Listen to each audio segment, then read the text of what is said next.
Hi, good morning. I'm Dr. Liz Cox and I'm the Program Manager for CDFA's Animal Care Program. The Animal Care Program is responsible for implementing Proposition 12, which was passed in 2018 as a ballot initiative. Prop 12 sets minimum confinement standards for egg-laying hens, veal calves, and breeding pigs that are confined or kept here in the state of California.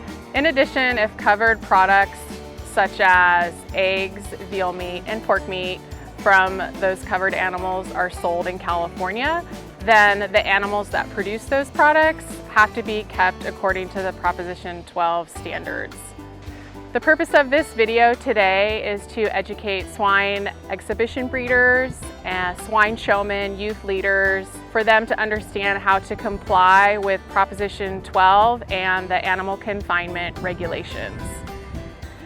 The first term I'm going to define is pork producer and how pork producer will be used in this video and in the context of animal confinement regulations. Pork producer means a farm that is keeping a breeding pig for the purposes of producing pork meat either from her or from her immediate offspring. So again, the pork producer is the location where the breeding pig or the sow is kept. Pork producers are required to be certified as compliant by January 1st of 2024. Again, a pork producer is a farmer that's keeping a breeding pig here in California or a breeding pig kept out of state when the pork meat from her or her immediate offspring is going to be sold here in California. The next important term is pork distributor. A pork distributor is selling whole pork meat to an end user such as a grocery store here in California. And you might wonder why pork distributor is important in the context of an educational video for swine showmen and swine exhibition breeders. And that's because many of the show pigs are market hogs that eventually will be harvested and then their pork meat sold here in California for human consumption. Today we're at University of California, Davis Swine Facility to learn more about how Proposition 12 impacts pork producers and youth stakeholders. Hi, Dr. Horbach. Thanks for taking time to speak with us today at the UC Davis Swine Facility. Will you please introduce yourself a little bit more? Sure. Hi, everyone. My name is Tina Horbach. I'm an associate professor here at UC Davis in the Department of Animal Science, and I teach courses on animal behavior, and I do a lot of research on sow housing. What is a breeding pig under Proposition 12? Yeah, that's a great question. So under Prop 12, a breeding pig includes any female pig of the porcine species. It could be a heritage breed, it could be a commercial breed, and if this individual animal is at least 6 months or older and kept for the breeding purposes. So for gilts, this starts as soon as breeding starts, so she doesn't have to be pregnant yet. And for sows, this starts as she is weaned away from her previous litter. So those are the animals covered for Prop 12. Yes, it's important to remember that Proposition 12 applies to the breeding pig, which is going to be the dam of a market pig or a show pig. So to comply with the regulations, a swine showman will have to show that their market hog comes from a compliant breeding pig, which is the sow. The market pig needs to be from a breeding pig that is kept according to the Prop 12 confinement standards during breeding and gestation. So Dr. Horbach, what makes an enclosure for a breeding pig compliant with Prop 12? Okay, so a Prop 12 compliant housing for a breeding pig would be one that the animal can lie down without touching the sides of the enclosure or another animal if she so chooses. It also needs to have enough space to allow the animal to turn around without touching the sides of the enclosure or another animal. And finally, this enclosure needs to have at least a minimum of 24 square feet of floor space per animal. Now, Prop 12 doesn't require that these breeding females are kept as groups, but many producers choose to do so because this is a social species, and it's actually a behavioral need for the species to be social and interact. So breeding pigs that are part of a youth project do not fall under Proposition 12 minimum confinement standards, nor the regulatory requirements. When youth exhibitors are keeping market pigs here in California that eventually will be processed and sold as whole pork meat in California, those market pigs need to come from certified pork producers. Okay, I'm ready to go see some pigs. Me too! Let's go meet Shelby Sopsey, the herd manager here at the UC Davis Swine Facility, so we can see about how these breeding pigs are kept.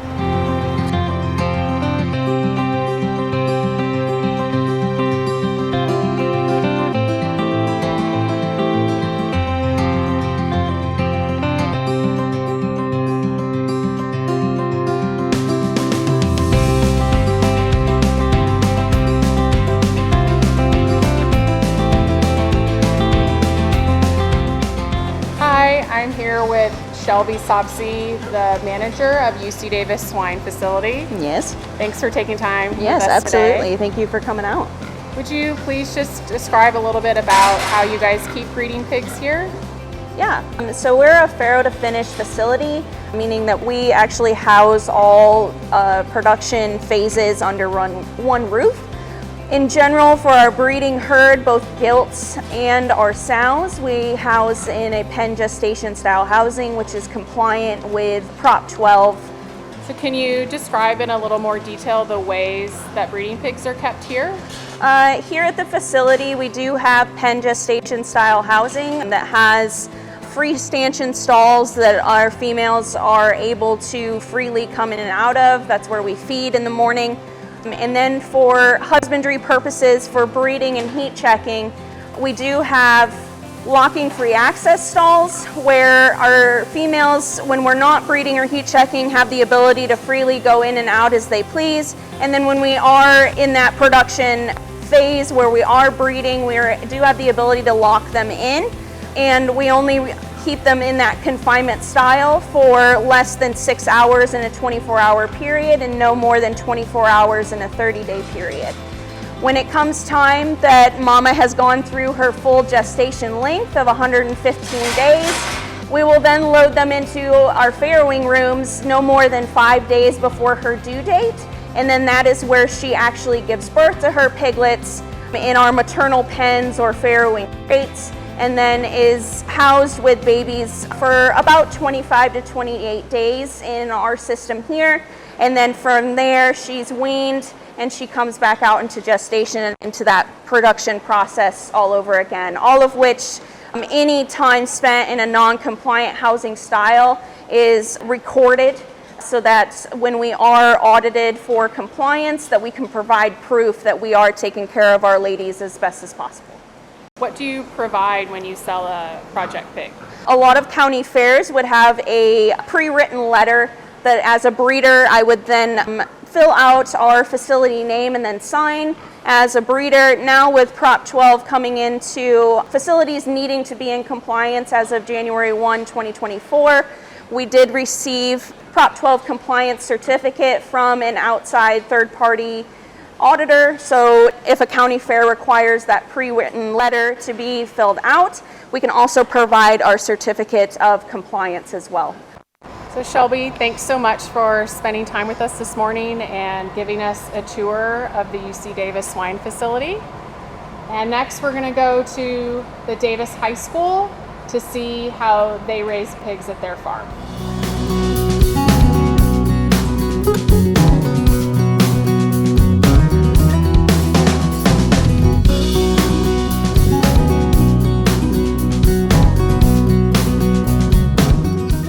Hi, I'm Jaleesa Farrakia. I'm one of the environmental scientists with the Animal Care Program, and we're here at the Davis High School farm with Mr. Hess. Mr. Hess, can you introduce yourself? Hi, I'm Alex Hess. I'm a Davis FFA advisor here at Davis Senior High School. Thank you. And so what is here at the Davis High School farm? Well, at our school farm, we have a poultry facility, a market animal barn, a greenhouse, and several garden beds. So why is raising a market hog here at Davis High School so important for these students? Well, it really is an opportunity for them to learn about the industry in a much closer and hands-on way than they would without being able to raise the project. And several of our students are interested in going into animal-related career fields. And this gives them that background and knowledge that they need to know to go to the next step after they leave high school. Can you describe the life cycle of a market pig? Absolutely. So our students get a market hog from a producer and raise it to sell at the fair. So during this project, the students get to learn how that little segment of raising an animal to go into the food chain is an important aspect of the quality care of animals. It also gives them an opportunity to understand the importance of raising high quality food that is going to go out to a consumer for people to enjoy. As an FFA advisor, what is your advice to your students when they're getting ready to purchase a market pig to show at the California county fairs from a California producer? Well, first I'd say make sure you're working with a reputable breeder, as well as make sure at the time of sale when you receive the bill of sale that you get that certificate. What should they be looking for from a producer that's not in California? Well, they most certainly need to get that certificate as well if they want to be able to sell that animal in California and take it to our fairs and shows. So why do market hogs need a certificate of compliance when they're coming from their origin farms here in California or out of state? Well, our students or fairs may have the intention of reselling that and entering that pig into the food chain, making it necessary to have that compliance certificate. Can you tell us a little bit more about what exactly happens to the market pig once they are at the county fair? Oh, absolutely. The students get a feeder pig and they raise it and practice and get it ready for the show. They enter it at the local fair.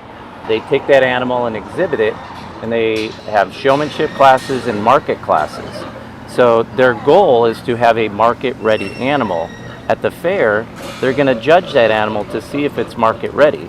Those that are market-ready qualify for the auction, where the students are able to put their animal in the junior livestock auction and sell that animal to buyers who will then have it, take it for custom or resell it.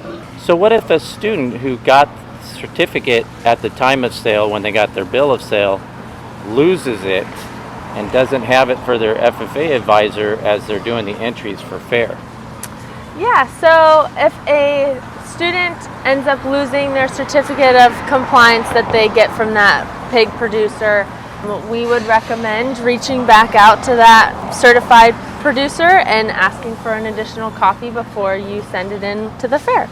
So we're here still at the Davis High School farm with Nora and Oliver, and they are getting ready to take their market hogs to the Yolo County Fair.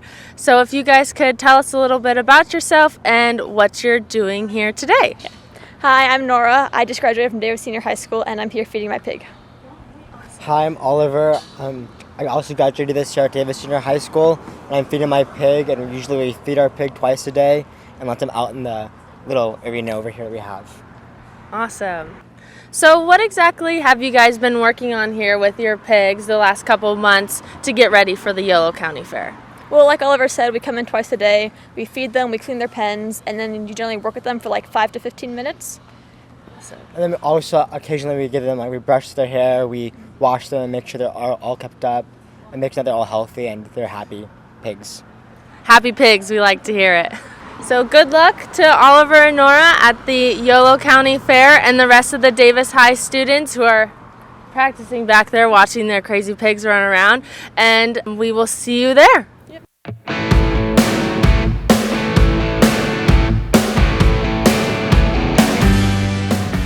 We made it to the Yolo County Fair here again with Nora and Oliver. We just watched them in the showmanship ring and they both did great, and their pigs are ready to go into the market show and be determined if they are market ready. All right, and so can you guys tell us a little bit about the market show?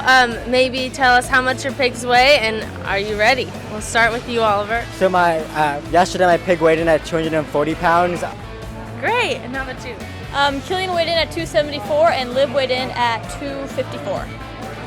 Awesome. Well, good luck at the junior livestock auction and in your market class.